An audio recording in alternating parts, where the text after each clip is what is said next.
Hello students, आज हमने narration के अगले सीरीज के वीडियो में एक्सक्लेमेटरी सेंटेंस का टॉपिक लिया है। तो इंट्रोडक्शन में जान लेंगे सबसे पहले कि इन एक्सक्लेमेटरी सेंटेंसेस के अकॉर्डिंग के अंतर्गत इन वाक्यों में अत्यधिक प्रसन्नता, दुख, आश्चर्य, अफसोस, निराशा, घृणा, तिरस्कार, क्रोध, प्रशंसा, शाबाशी आदि के भाव प्रकट होते हैं। ये वाक्य प्रायः व्हाट या हाउ से स्टार्ट होते हैं या इनमें exclamatory word alas, Bravo, hurrah शब्दों का प्रयोग होता है।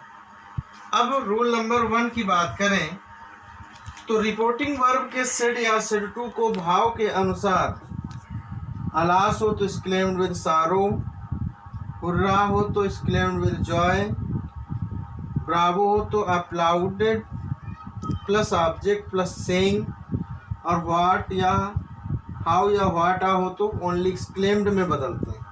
तो मैं अभी बता दूं, अलास से दुख प्रकट होता है, हुर्रा से प्रसन्नता, ब्रावो से शाबाशी, और ये आश्चर्य के भाव प्रकट होता है। तो रिपोर्टिंग वर्ब के सेड या सेड टू को उसके भाव के अनुसार एक्सक्लेम्ड विद जॉय, सारो, सरप्राइज में बदलते हैं।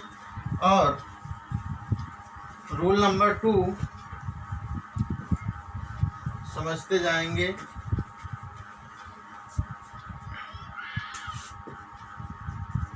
रूल नंबर 2 में इनडायरेक्ट बनाते समय, इनडायरेक्ट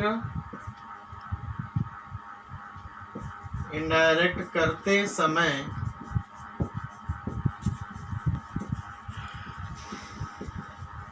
कंजक्शन दैट का प्रयोग करके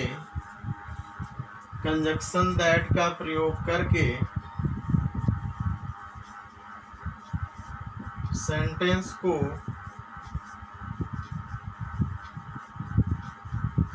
असर्टिव बनाते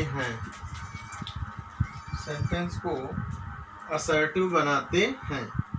अब समझते जाएंगे। रूल नंबर, सेंटेंस में यदि हाउ या व्हाट आए तो उसे वेरी या ग्रेट में बदलते हैं।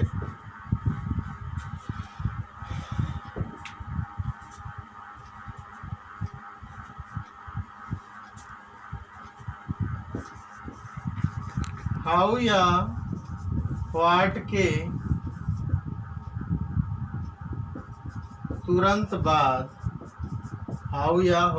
तुरंत बाद यदि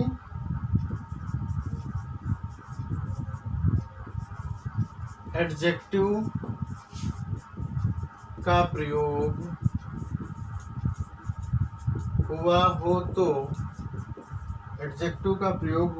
तो उसे केवल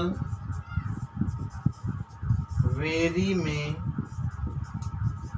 बदलते हैं।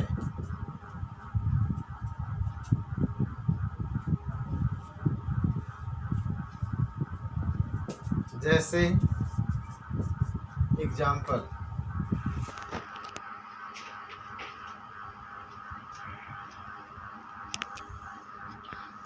she said, comma inverted comma, how fat you are,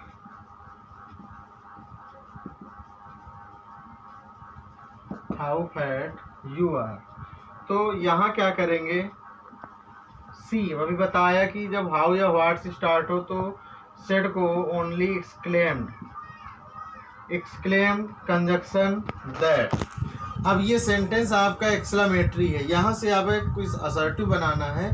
तो असर्टिव बनाने के लिए सबसे पहले सब्जेक्ट लिखना होगा, यहाँ कंफ्यूज ना होइए। तो ये सेकंड पर्सन का प्रोनाउन है, इसे ऑब्जेक्ट के अनुसार बदलना। जब ऑब्जेक्ट ना हो तो मी या हिम मान लेते हैं। तो शी क्लेम दैट आई, यहाँ पर प्रेजेंट टेंस है तो पास्ट में हो जाएगा वाज। तो यहाँ पर ये हाउ के बाद एडजेक्टिव है, तो एडजेक्टिव है तो हाउ को वेरी में बदलना है, वेरी फैट। समझ में आया होगा। और यदि हाउ या व्हाट के बाद कोई नाउन आए तो, कोई नाउन आए तो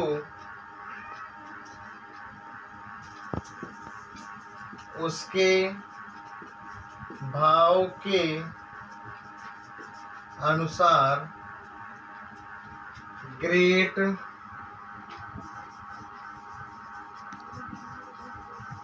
ग्रांड, स्ट्रेंज में बदल देते हैं। कैसे देखेंगे एग्जाम्पल में।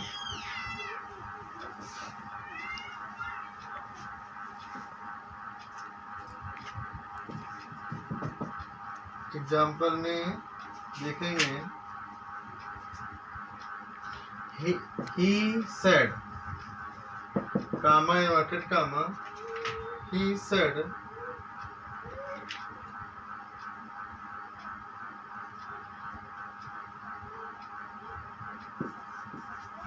what a fool you are।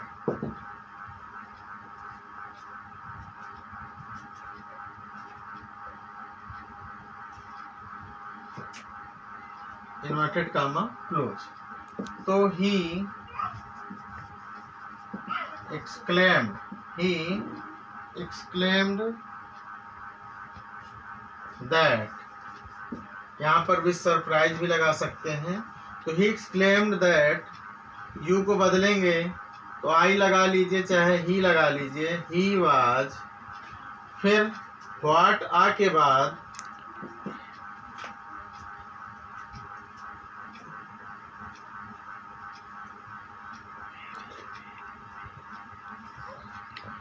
Noun, ये इसके बाद नाउन या प्रोनाउन का प्रयोग हुआ है। तो he was great fool, he was great fool, he claimed with surprise that he was great fool ही प्रयोग कर सकते हैं। और अगर ये समझ में नहीं आया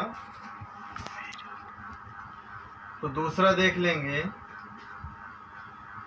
ही said, comma inverted comma, what man you are, what a man you are. तो ही एक्सक्लेम्ड या exclaimed with surprise that, you को बदलेंगे आई वाज आ, यहाँ पर मैन नाउन है। यहाँ पर समझ में आ जाना चाहिए आपको कि व्हाट आ के बाद एडजेक्टिव ना आकर ये डायरेक्ट नाउन आया। तो what that I was a strange, यहाँ पर विचित्र का भाव उत्पन्न हो रहा है। तो he claim that I was a strange man, full stop. फिर उसके बाद नोट कर लेंगे सभी।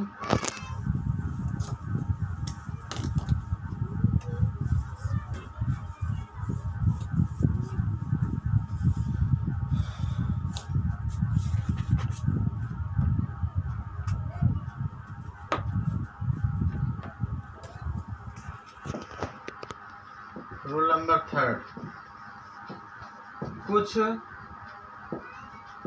भाव के अनुसार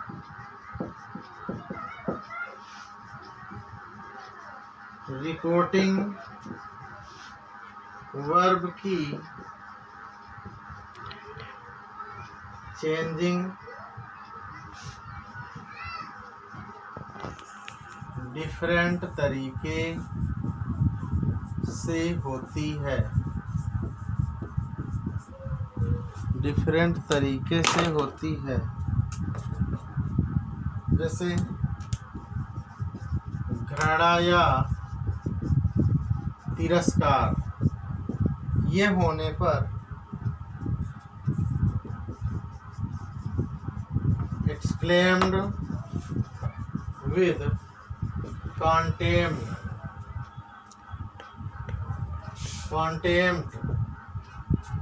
exclaimed with contempt का प्रयोग किया जाता है।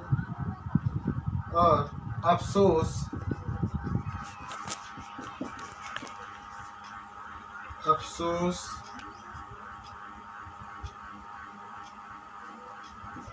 या पश्चाताप,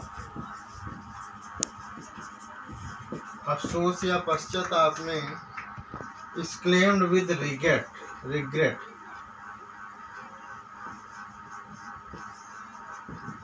exclaimed with regret का प्रयोग किया जाता है। एग्जाम्पल देखेंगे इसका।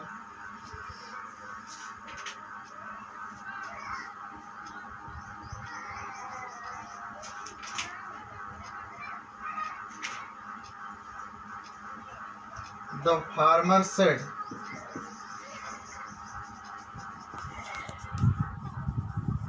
comma inverted comma, how unlucky I am, how unlucky I am। तो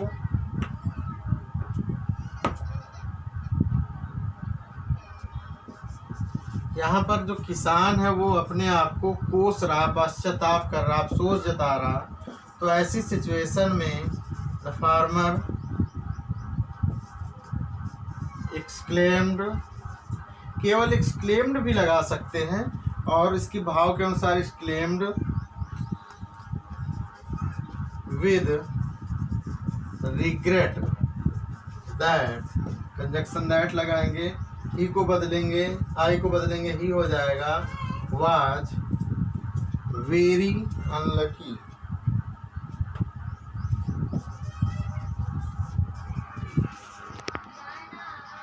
और ऐसे ओरली बता दे रहा हूँ, ये सेंटेंस ऐसे भी हो सकता है, the farmer said that he was very unlucky भी लिख सकते हैं।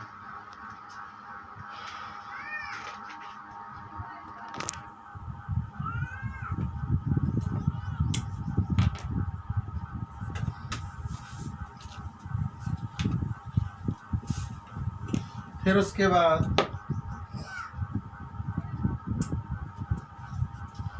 क्रोध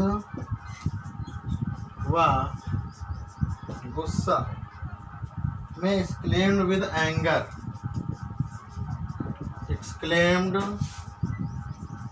विद एंगर का प्रयोग किया जाता है। एग्जाम्पल देखेंगे। जैसे she said to the peon, या he said to the peon, comma inverted comma, how silly and careless you are, how silly and careless you are। तो यहाँ पर चपरासी से वह क्रोधित होकर कह रहा है, तो ही जब क्रोध का भाव उत्पन्न हो, exclaimed, he exclaimed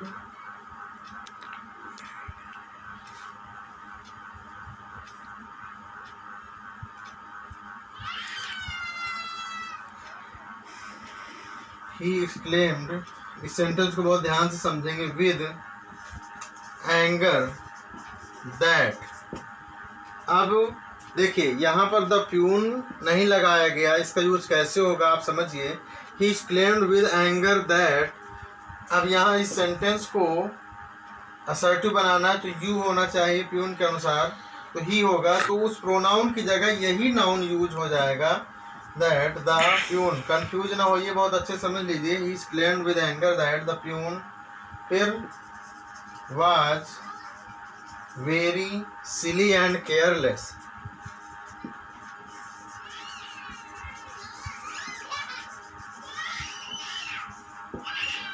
तो ये है इसके भाव।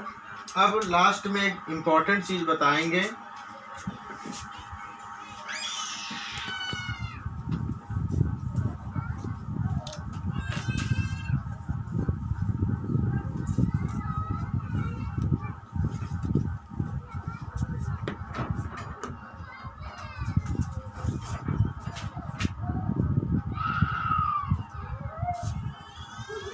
रूल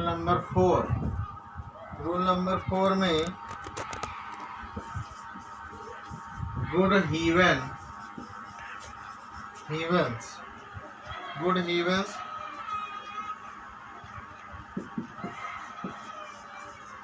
गुड ग्रेसियस,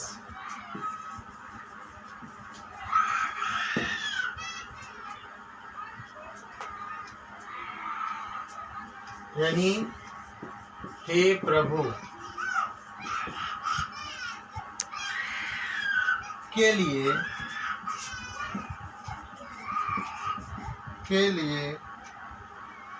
exclaimed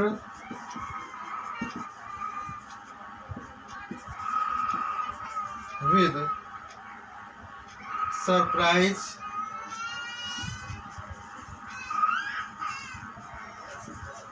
का प्रयोग करते हैं। exclaimed with surprise का प्रयोग करते हैं।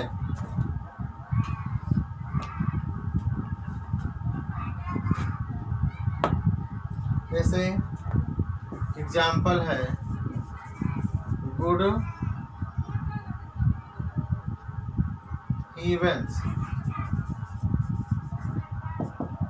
heavens I have found my lost mobile।